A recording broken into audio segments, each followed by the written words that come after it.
各位网友，大家好，今天是2021年6月3号，星期四，欢迎大家参加王杰每日观察直播2的节目。我们今天有2个主题，第一个，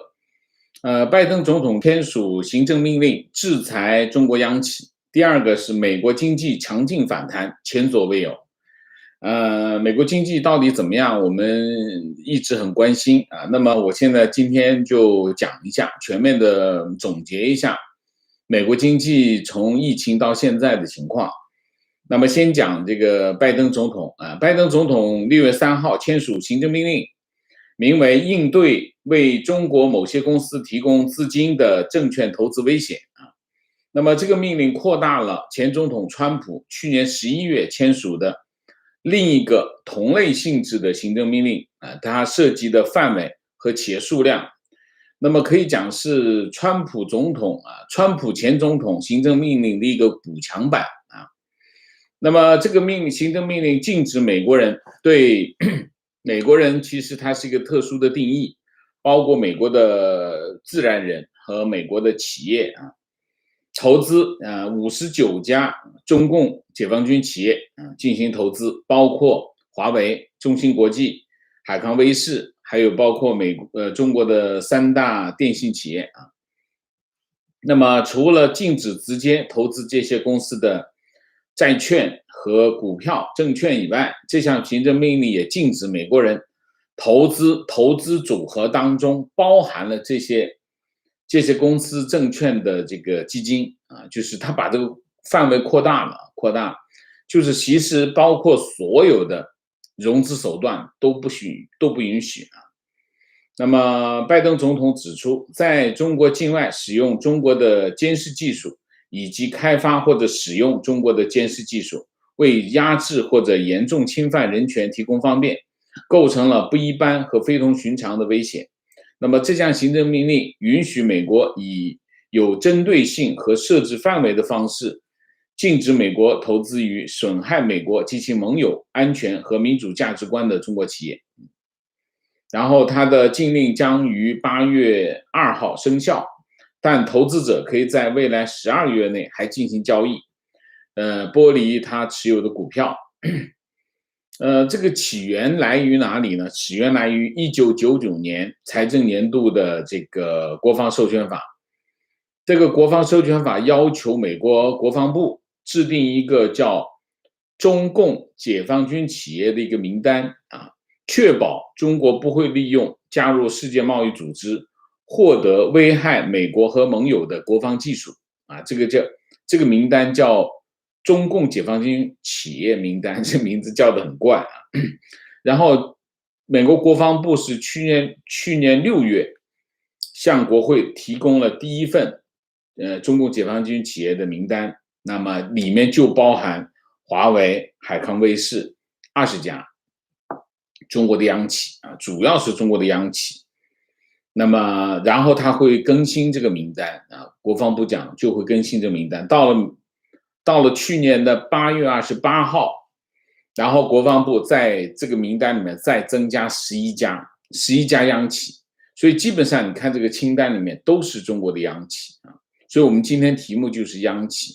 但是它不全部是央企。你比如说华为就不是央企，海康威视也不是央企啊，那它主体就是央企。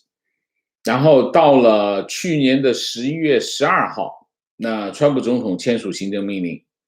那么禁止投资中共解放军企业。那么名单就是把6月份的名单加上8月份的名单，一个是11家，一个是20家，加在一起就是31家。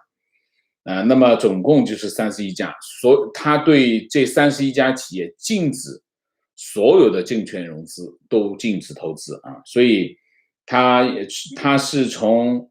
今年的1月11号开始啊，就是3个月，他给3个月的时间。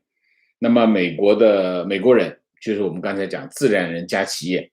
不得买卖中共解放军企业的证券和衍生产品啊。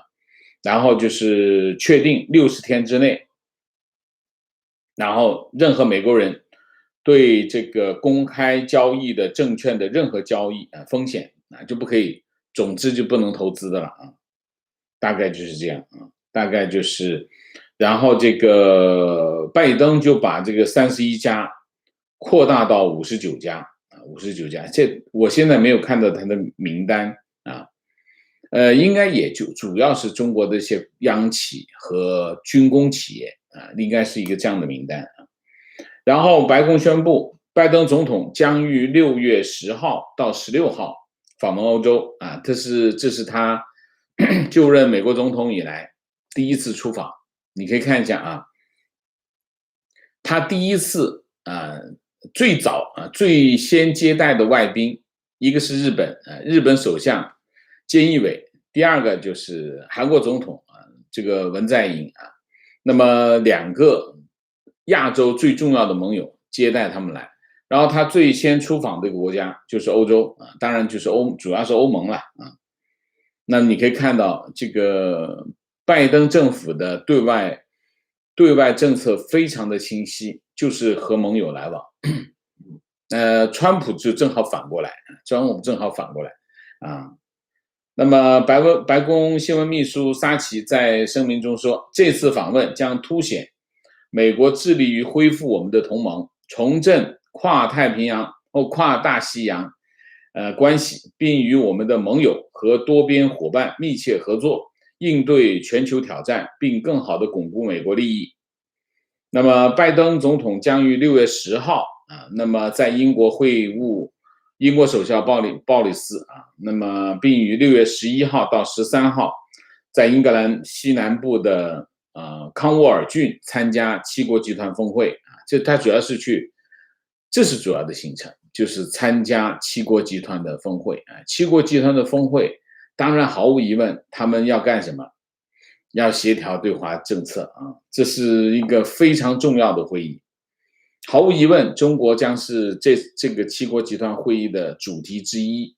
当然，七国集团也有他们内部的讨论的议题就内部讨论议题也很广泛。那么主要是协调美国和其他发达国家之间的关系。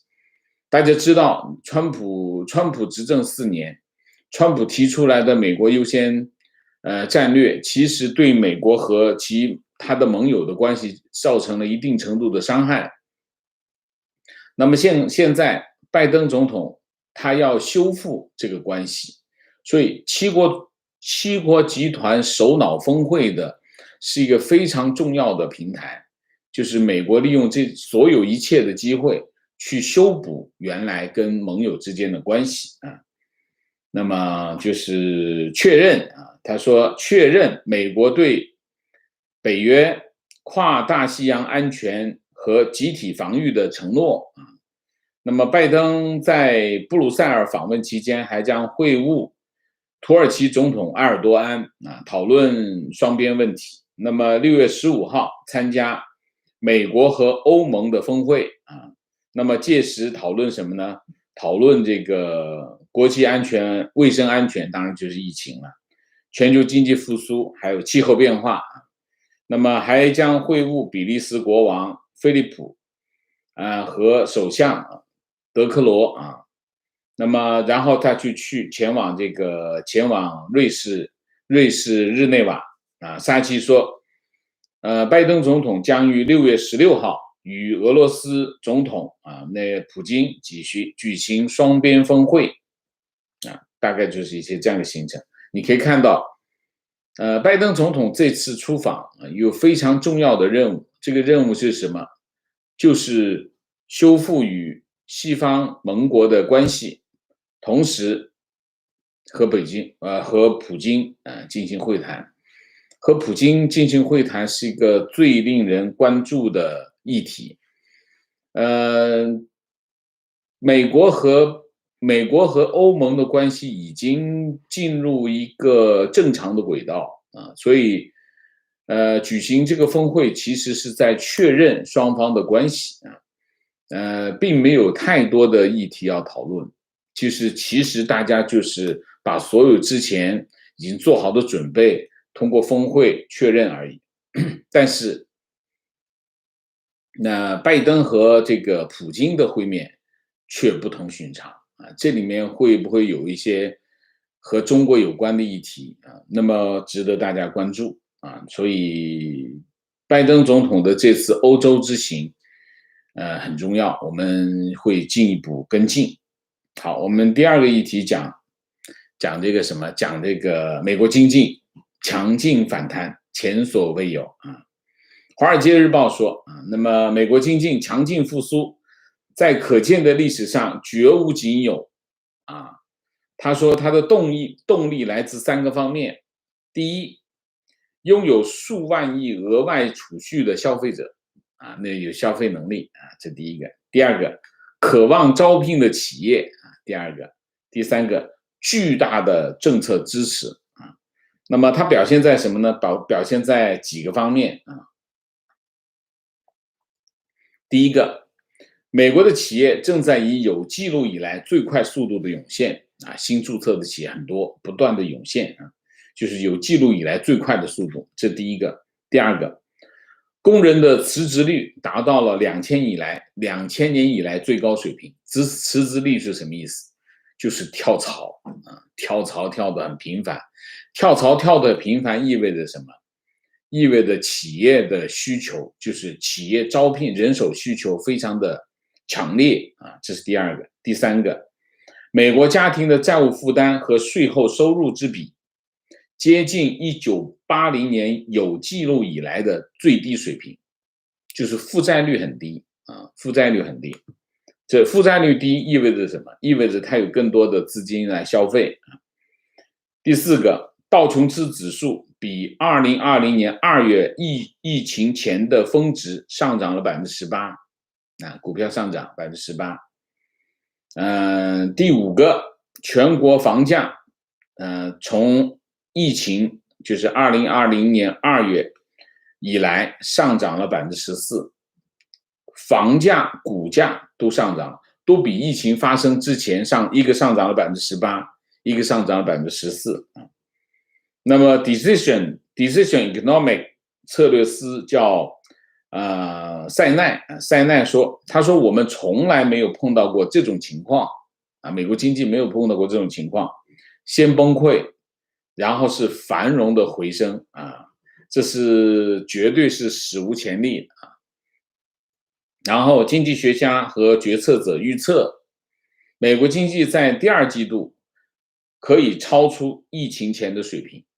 第二季度可以超出疫情前，因为之前下跌嘛下跌，它可以超出疫情，也就是说复原第二季度就可以复原，这比之前所有的经济学家都乐观，对吗？到今年年底，美国 GDP 将走上疫情从来没有发生情况下的预定路径，也就是说把整个的疫情出现的跌幅给它填平掉，再往上走。乐观吗？非常乐观然后呢，今年第一季度美国就业成本指数比上一个季度上涨了 0.9%， 是2007年以来的最大升幅。尽管美国失业率还有 6.1%， 仍然高于疫情前爆发前的水平这大概就是一个这么乐观的情绪那在这里我可以很骄傲的向大家报告一下有2个预测我都很准确比美国的大部分的人预测的准确。第一个就是疫情在疫苗出现之后，我当时的判断就是美国会在今年的年中走出疫情恢复经济情况会恢复那么从现在来看，我对疫情的判断和对美国经济的判断符合现在的情况至少有一点，我对疫情的判断比福奇要准。每次福奇讲的都和现实相差108000里他一直在降低美国人的预期，他是在做叫预期管理但是他说出来的判断都不准，没有一次准的，包括疫苗出现的时间，我对疫苗出现的时间判断的比他准我当时就讲，我说去年12月份年底到今年年初一定会出来他说啊要到明年的年中才能出来，结果他错了啊，这第一个。第二个，我说美国经济、美国社会恢复正常，就是明年年中的事情。为什么？美国可以在半年之内打完疫苗，这个我认为是可以做到。他说美国打完疫苗到后年的事情，所以夫妻对疫情的判断是不准，这第一个。第二个，基于对疫情判断的不准确，所以基本上从去年年底到今年年初，甚至到今年一季度，美国经济学家对美国经济的预测没有一个是准的，没有一个是准的啊，所以我比较准啊。好，经济学家们指出，当前经济复苏在4个关键方面和以前的复苏不同啊。这个解释4个方面啊。第一个方面就是自然灾害和金融灾害。经济学家福斯勒说，他说以前呢，经济衰退通常是源于利率上升或者是资产价格下降。利率上升导致了资产这个价格下降。你比如说资产价格通常讲的是什么？讲的是股市或者是房地产市场啊。那么这些因素会产生对什么会有影响呢？对收入会有冲击，对企业的产出有冲击，对就业会产生冲击，有的时候会持续1年以上，就是经济衰退的情况啊。那么2007年就是美国次贷危机啊，楼市崩溃，美国的家庭的财政状况和金融机构遭受重创啊，导致什么呢？导致需求没有了，因为大家没有钱了，从金融机构也好，到美国的家庭也好，都没有钱了，所以给经济造成的这个冲击持续了多年啊，持续很长时间，持续2-3年的时间。相比之下呢，这次疫情引发的经济衰退不是金融因素造成的啊，而是由类似自然灾害造成的啊。那么自然灾害造成会暂时的中断经济活动，让经济活动停下来，但是不会改变商品和服务的基本的供求状况。在这个它不会改变它的供求状况，它供应的能力还在那里，需求还在那里，只是这件事情让这个经济活动停下来。一旦灾害过去，那么经济恢复的速度会快于典型的经济衰退啊。他在解释为什么经济会反弹这么快。那在经济低迷的时候，当你经济比较差啊，大家会害怕失业，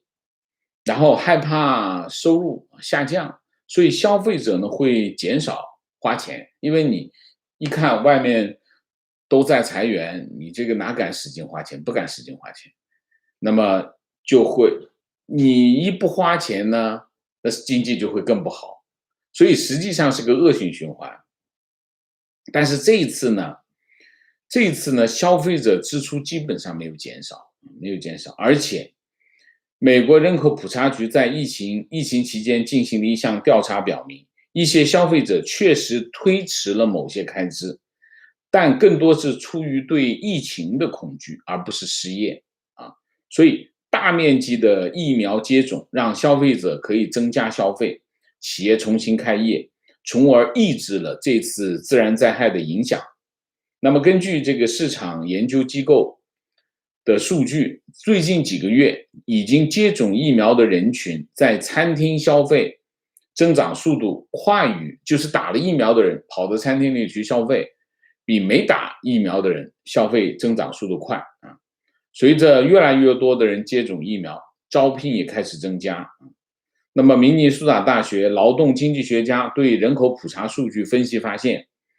在100名已经接种疫苗的工作年龄人口当中，平均有12人被重新聘用啊，就是你打了疫苗，其中有12个人被重新聘用。在疫苗接种率上升较快的分类人口当中，就业率上升速度也更快。就是只要你打了疫苗，你消费比较高，然后你这个你获得招聘的机会也更多，然后你的这个上升率也更快啊。那么通常来说，在经济衰退后的几个月或者几年里，劳动力市场会持续的放缓啊。那么，劳动力市场放缓其实是导致经济没办法走出谷底的主要原因啊。所以呢，这次的情况和以往的经济衰退相比，所以这次的疫情的情况，它反映出来的结果就是经济复苏更快，经济受到的损失就更小。这是第一点，就是它是基于自然灾害，而不是基于金融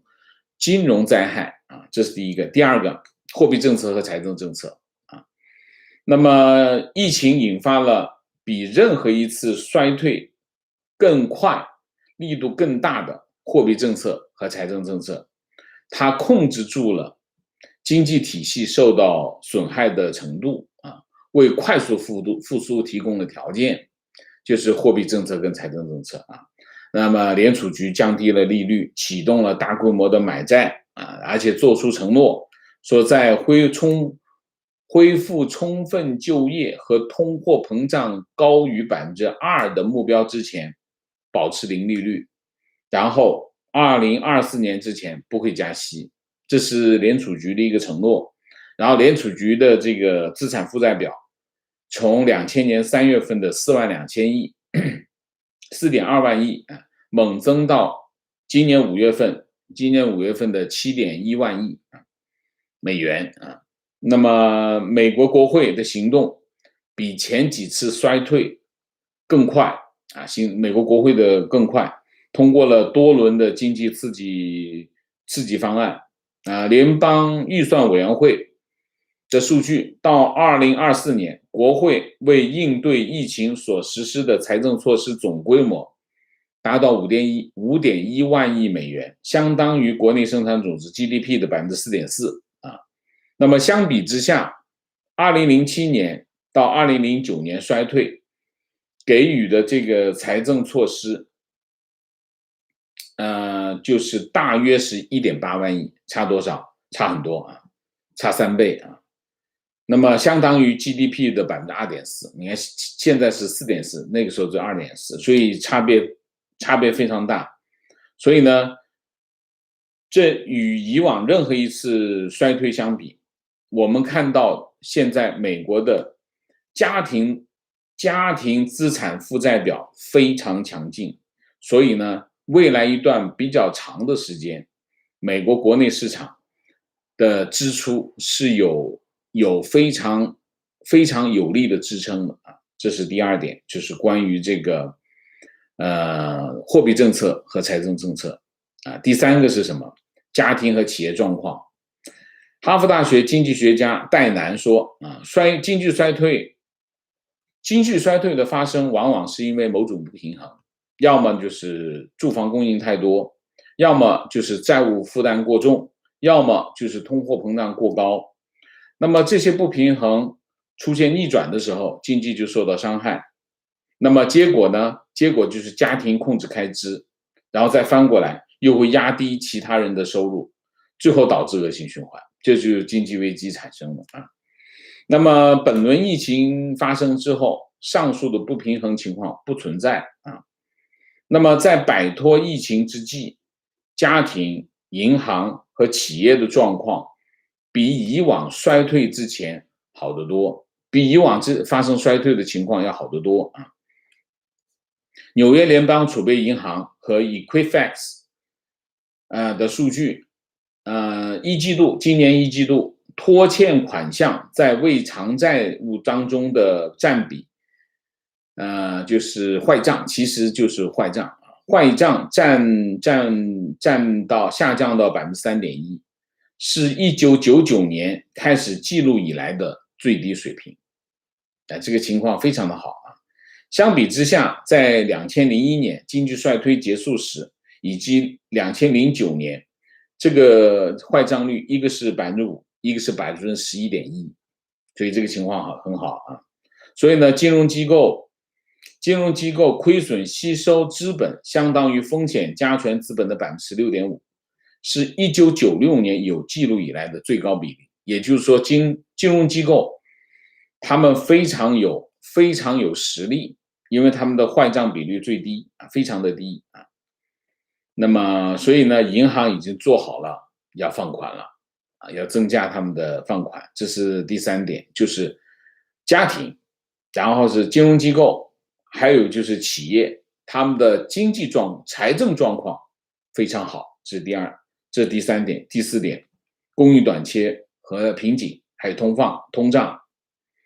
那么经济快速复苏有一个坏处，什么坏处呢？就是需求反弹的速度超过了供应跟上的步伐，它就会造成什么呢？造成工资上涨和物价的压力那么这种被称为弹簧式的冲击力，让大部分企业措手不及所以现在很多企业人手不足那么通常来说呢，经济衰退和复苏的初期通胀率会下降，因为消费不足然后随着经济的进一步扩张，然后缓慢回升。但是这个时候呢，这一次不一样，这个时候经济重启的同时，这个通胀也反弹。那么4月份剔除食品和能源因素的消费者价格指数环比上涨 0.9%， 创下1982年以来单月最大的涨幅，所以通胀是有苗头的。那么与以往的周期相比，这次通胀出现的更早。另外，工资增长也受到这个通胀的，也许会刺激这个通胀，也许会刺激美联储比市场预期的更早的加息大体上是这样，就是4个方面反映了美国经济快速的复苏美国经济快速复苏的这个状况比我们预期的要好所以我就很想跟大家报告一下这个情况，就是你可以看到2点，美国现在出现的状况是，一个方面是疫情控制持续好转，原因是因为打疫苗不管外面有多少种说法，我还是坚持一点，就是打疫苗是控制疫情的唯一的可靠的有效的手段。所以美国不断的在打疫苗，这件事情是解决疫情的最好的办法。那现在你可以看到，我相信6月份可以完成主要的这个方面，然后7月份美国应该恢复正常，应该没有太大的问题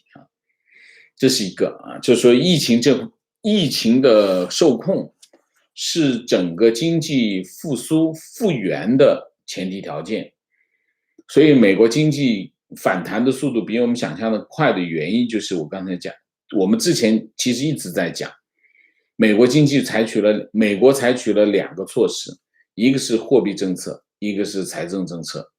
确保了2件事情。第一个，美国家庭的钱包；第二个，确保了中小企业的生存。把这2就是保住市场主体，保住家庭的钱包，保住，也就是保证了美国经济的实力。美国经济的实力没有在疫情期间受到损害，所以这是美国经济强劲反弹的根本条件当然还有其他的因素也存在，但是根本的原因是这2个原因。所以基本上我还是觉得美国在这次疫情中的表现非常好所以这是美国经济，你可以看美国经济的弹性就在这个地方可以表现出来。好吧，大体上我们今天的主题就讲这么多。好，我们今天下面就进入互动。进入互动之前，温馨提示，请大家点赞，请新来的网友订阅，请大家加入我们的会员，支持我们做更好的节目。那么进入互动之后呢，请大家不要聊天，4个情况、观点、问题、情绪明谢 Peter 熊，谢谢，没赶上上午直播，补一杯咖啡。感谢王老师普及讲解64，这是段不应该被埋没的历史，非常的对啊。Mike 猪，谢谢 UGDF， 谢谢 Patrick 长，谢谢 NG， 谢谢，请王先生喝咖啡，给王先生看苹果，一直都在，谢谢。闪电233，谢谢，难得赶上直播，请王老师喝可乐。哎呀，这是神仙水呀！新冠，谢谢，给王老师加鸡腿，谢谢，好，谢谢。情绪，人的一生会死2次，第一次是从生物学上，他死了；第二次是最后一个记得他的人把他忘了。今天是北京时间6月4日，32年前的前辈们，我没有忘记你们，我相信还有很多人没有忘记你们。为中国民主化进程付出鲜血的前辈们永垂不朽，谢谢，谢谢这位网友。我们已经做了2次64的专辑啊，那么我也希望我们通过这2次的专辑，让大家不仅仅是记住64，也不仅仅是缅怀在64中牺牲的人们，我们更重要的是什么？我们更重要的记住那些天安门的那些学生们的精神。什么精神？就是为了自己的理想献出自己生命的这种精神，这种无畏的精神，这种精神才是中国人最有价值的部分啊，这个非常重要啊。这个所谓的献身，所谓的理想是什么？你可以看一下天安门广场就是啊。情况上午讲到外交困局，今天就看到一篇很有趣的新闻。匈牙利首都布达佩斯的市长为了抗议中央政府批准复旦大学在布达佩斯开分校，宣布将选定校址附近的4条路改名，包括自由香港路、达赖喇嘛街宣称中国想开学就得接受这些地址，把中国恶心得够呛。汪文斌又出来跳脚，看来就算匈牙利也不是铁板一块。那当然不是啊，他的收买也就收买几个关键的人物啊，真正其实包括匈牙利在内，整个国际气氛其实是大家看得很清楚的啊。情况，香港支联会副主席周幸彤被捕，我看到这个新闻了。我觉得呢，中共这次64事件反应非常强烈，原因是什么？原因大家有没有发现，这个风向变了？风向变了意味着什么？风向变了，你看哈，往年64没这么反响这么大，就算是30周年那个整年，通常会比较大规模的纪念，但是就算是30年，也没有今年规模这么大。为什么？2件事。第一件事，中共在全世界的这个名声臭了啊，所以呢，这个对待64这件事情，更多的人会引起更多的人关注，而且海外华人纪念64这个活动得到了更多的支持和关注，这是第一个原因。就是说，这个战狼外交啊，最后把自己变成了孤家寡人啊。中国战狼外交自己孤家寡人，反而让这件事情变得更加受到关注，这是第一个方面。第二个方面，64的这个精神啊，越来越被中国人啊，就是传递下去的这种心态，包括香港。你看香港这次香港人把纪念64当作什么呢？当作其中的一个反抗的手段啊。虽然我们说64事件到现在，香港每一年都在纪念64，每一年在这个铜锣湾都会有烛光晚会啊，纪念64。但是今年特别不同，今年的第一个香港沦陷第二个，香港人用这种方式来反抗，所以完全不一样提问是不是说美国政府刺激的力度有点过大，会不会有没有必要的部分？我不知道，这个要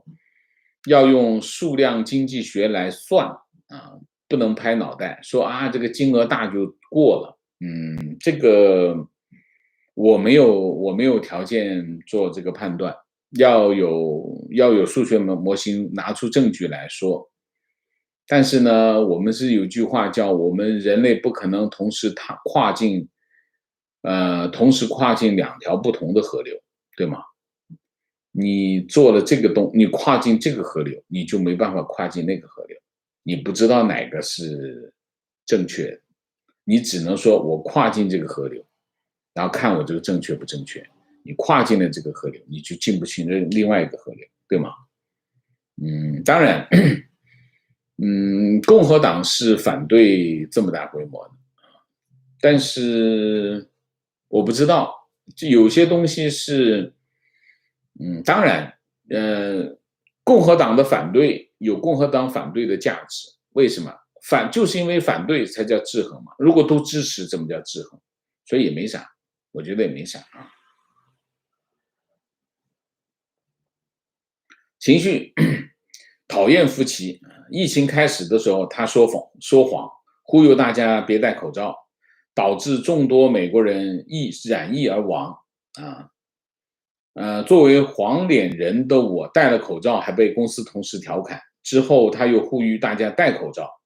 就算只戴一层布也有用，还承认之前是故意说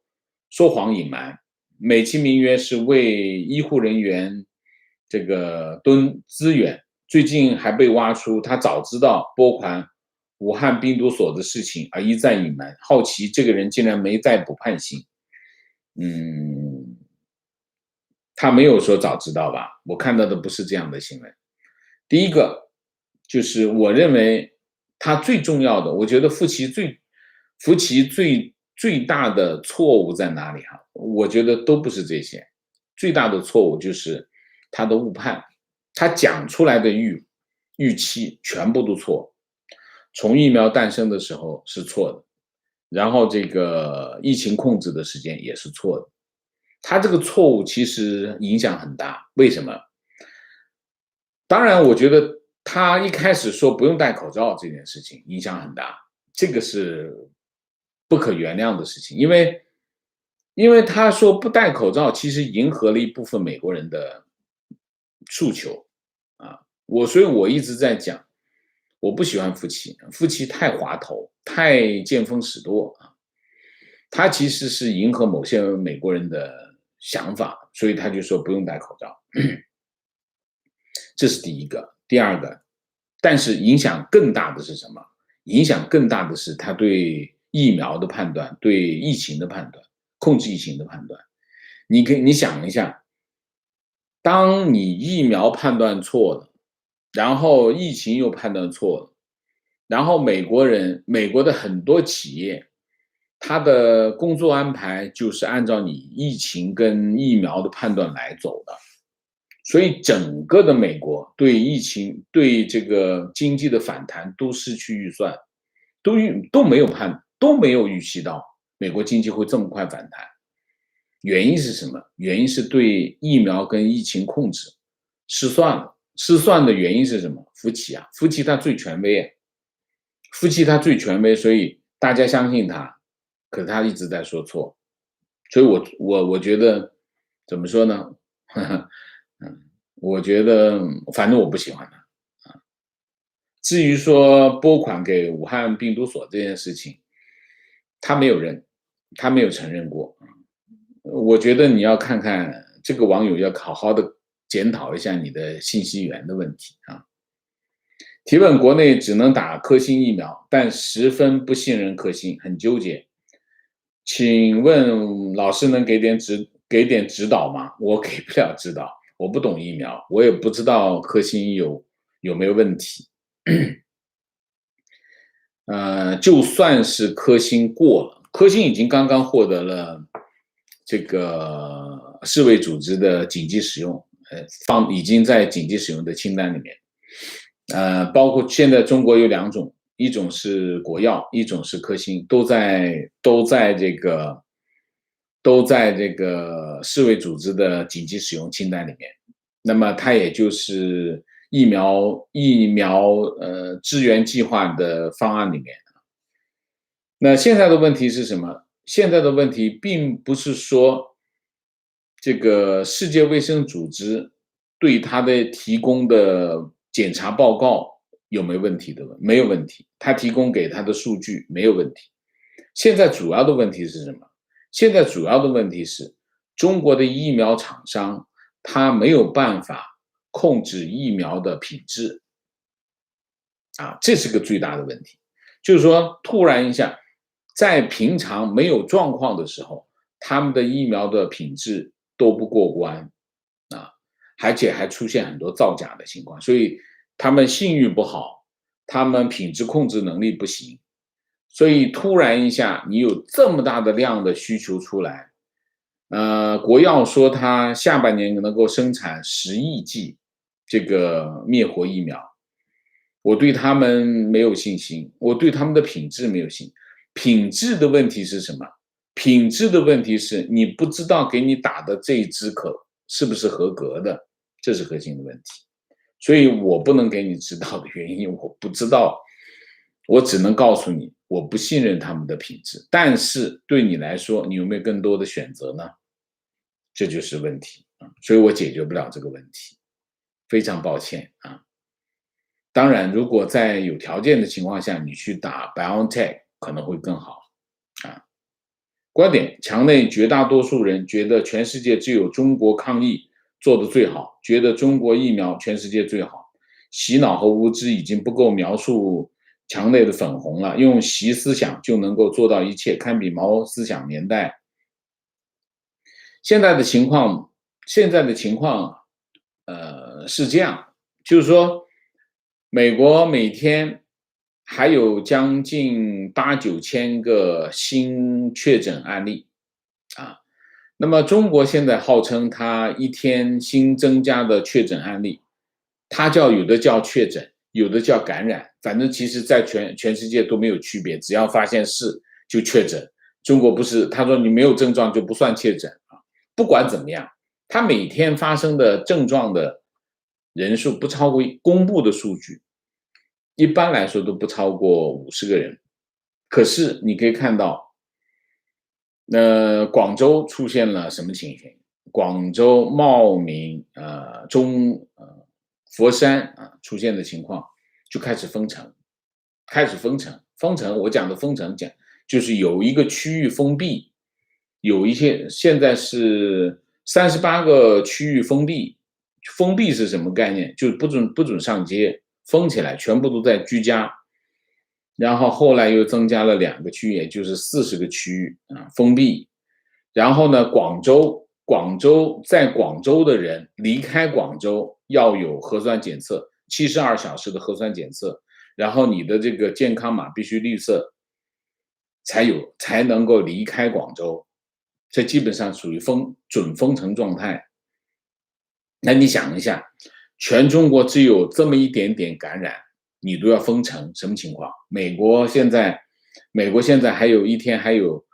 7、8千人感染，美国已经开始 reopen 了，美国开始复原了，进入复原。中间的区别是什么？中间的区别就是一样事情，什么事情？疫苗。中间的唯一的差别就是疫苗。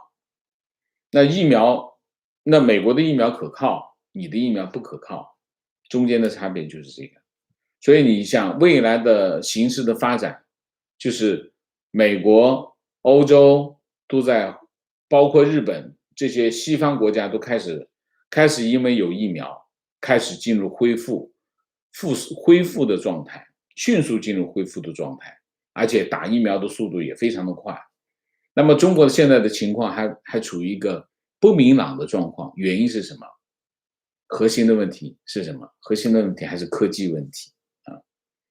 所以你说中国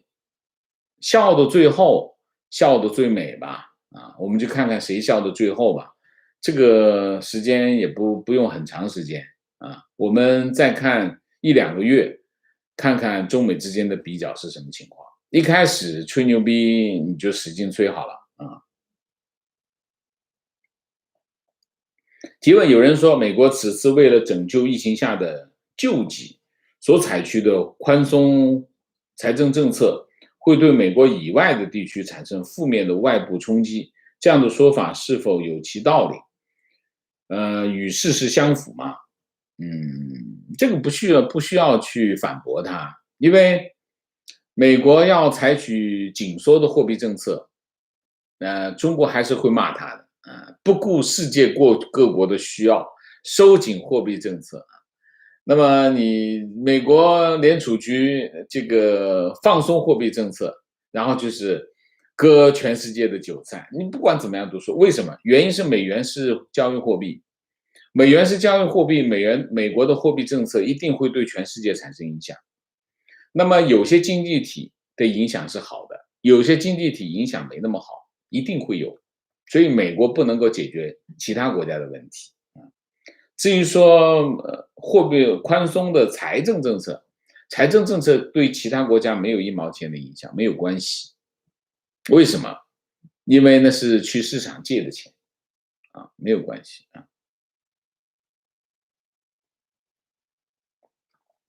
情绪刚在另外一个频道有人问，今后中国再有领导人去世，老百姓还会游行搞民运吗？我想说，现在连病毒夺去这么多亲人的生命都没有人上街了，只能说6·4精神早没了。现在的人除了钱什么都不认识，也不是这样。你看看全世界中国人在纪念6·4，就说明6·4精神还在至少我看到的还在有些人在中国，当然有中国的情况特殊中国当局在打压6·4，所以你当然看不到，你上哪看去？但是不是每个人都忘记了当我们这个节目出来的时候，很多从国内翻墙出来的网友，他们都记得，他们跟我们一起去纪念，所以并不是说6·4精神没有了，不是的，6·4精神还在每个中国人民的心里只是条件不允许而已观点最近6·4的节目让我想起香港反送中抗争期间，有次在香港机场大型抗议，结果港府断了机场所有的公共交通，所有抗争人士被困机场，结果大量香港人自发的开车去机场接人，当时就觉得他们才是真正的中国人。那你看一条巨龙，非常壮观，就是香港人开私家车去机场接人回来，那真的是非常的感人观点：香港可以不杀人6·4可以不杀人，但邓要杀人立威，以绝后疫。这个决心一下，学生命运已定。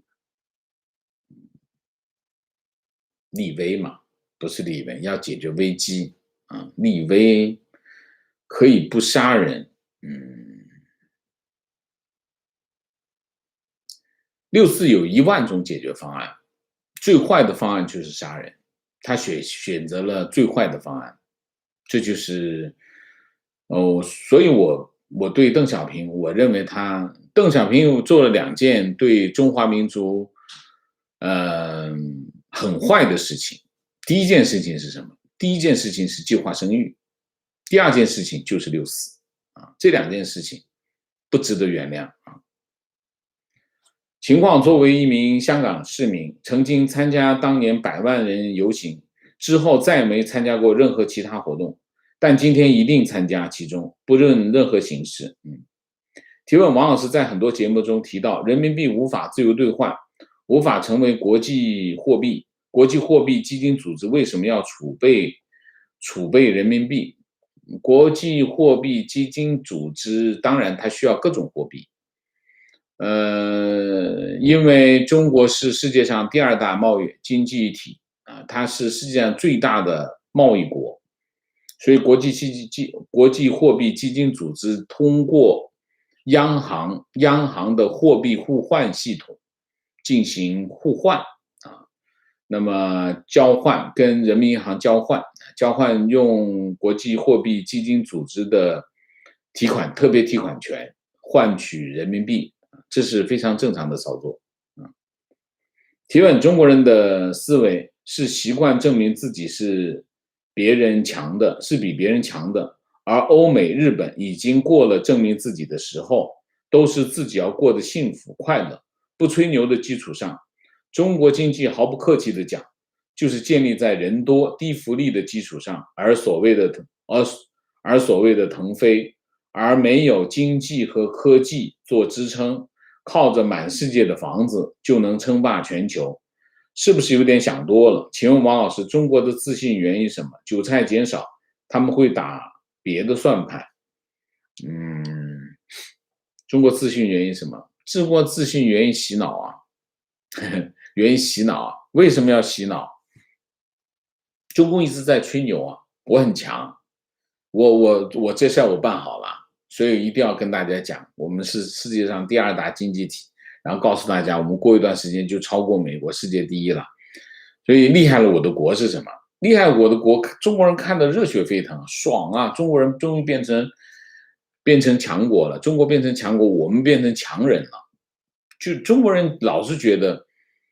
就其实中共洗脑有一样东西，它的这种暗示是很厉害的，就是说中国变成强国的话，你也会沾光，这是一句话，这个暗示是很厉害的。所以中国人老觉得啊，中国很厉害了，那所以我就很厉害。但是中国有6亿人，一个月收入不到1000块钱，这就是中国的实际情况。中国还是存在普遍的贫困的现象。中国有没有高收入人群？有啊，北上广深这些1线城市、2线城市，那么高收入人群是有的，但是中国普遍的贫困还是存在的。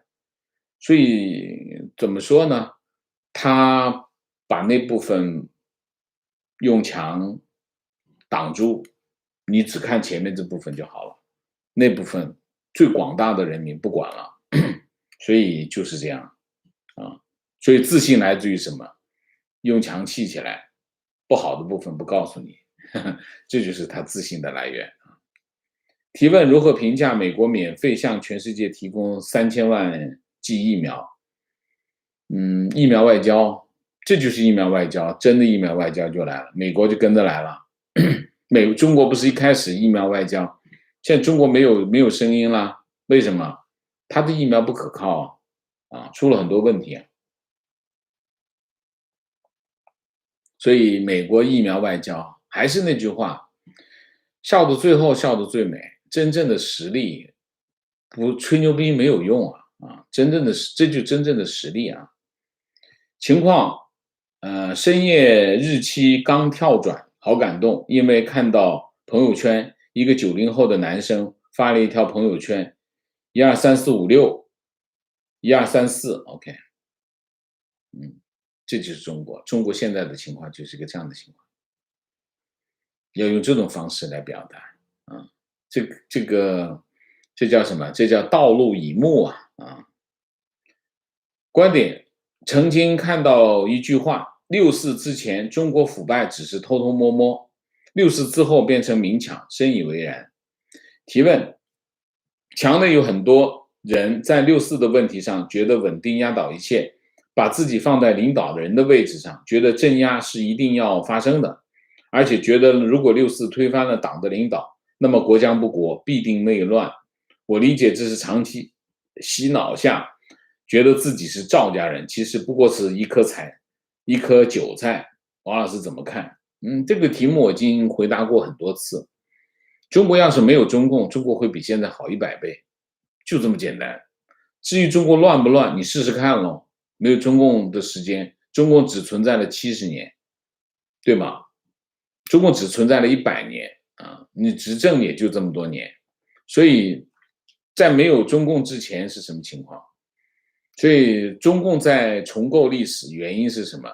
他就把没有中共的时候变成这个天下大乱，其实不是这样，他在篡改历史啊，不是这样。没有中共，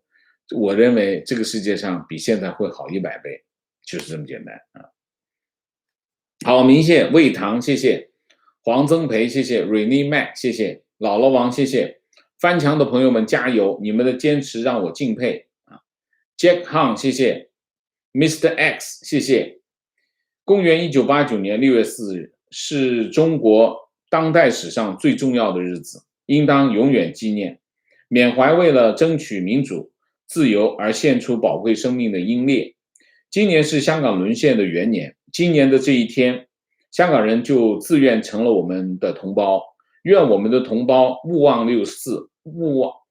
忘记历史的民族没有未来。前2期64的直播未赶上，感谢王先生的用心制作，谢谢你，谢谢你，谢谢你的支持，也谢谢我们这些网友的参与啊。观点，来到日本才明白，我这个中国人的素质跟日本人有差距，这不是歧视，是自知之明。OK，所有病，谢谢。好，我们今天的节目就到这里，感谢大家的参与，我们下个节目再见。再见之前，请大家点赞，请新来的网友订阅，请大家加入我们的会员，支持我们做更好的节目，做更好的自己。谢谢大家，谢谢。